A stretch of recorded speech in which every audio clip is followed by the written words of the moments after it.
สวัสดีครับวันนี้เราจะมา cover เพลงไม่พูดก็เข้าใจกันนะครับ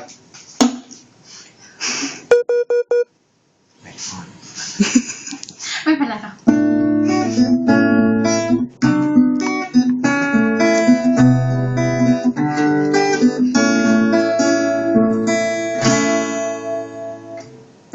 ทุกเช้าที่ตื่นมาทำเพลงเดิมซ้ำไปมาเพลงที่แต่งถึงไม่จบสักทีเธอมาช่วยเติมคำร้องลงไปในดวงทำนองจนเกิดเพลงนี้ฟังเพลงรักมามากมายฟังใจความซึ้งเท่าไรไม่รู้สึกเหมือนได้อยู่ใกล้เธอรักที่เหมือนไกลสุดไกลก็แค่เอื้อมมือไปได้รออยู่เสมอไม่พูดอะไรก็เข้าใจ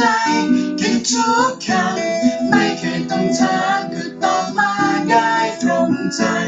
ไม่ต้องเรียกร้องก็ได้รักกับสิ่งที่ดีมากมายเข้าใจเมื่อได้รักเธอ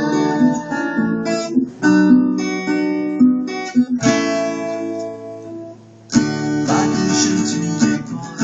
ห้องที่เธอไม่รู้ว่าหมดมันสว่างและทุกอย่างสวยงามเธอมาเป็นความสดใสเธอมาไล่เมฆก้อนใหญ่ไม่ทำใจฉันรักที่ฉันเฝ้าตามหาตอนที่เธอจึงรู้ว่าความเป็นจริงมันยิ่งกว่าฝันดีคนที่รู้ว่าที่ไหนใจคนเราเมื่อรักใครรู้สึกอย่างนี้ไม่พูดอะไรก็เข้าใจกันทุกคำไม่เคยต้องถามก็ตอบมาได้ตรงใจไม่ต้องเรียกร้องก็ได้รักกับสิ่งที่ดีมากมายเข้าใจเมื่อได้รักเธอ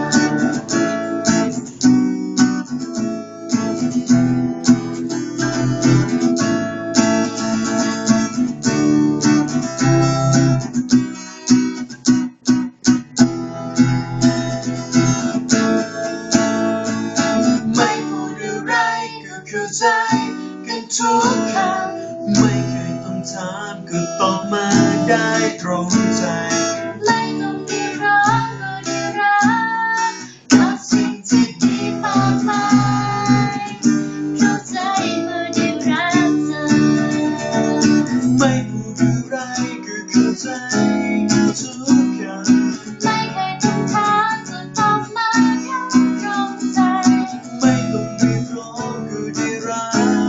กกับสิ่งที่ดีมากมาย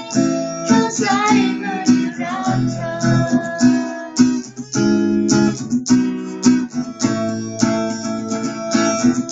เข้าใจ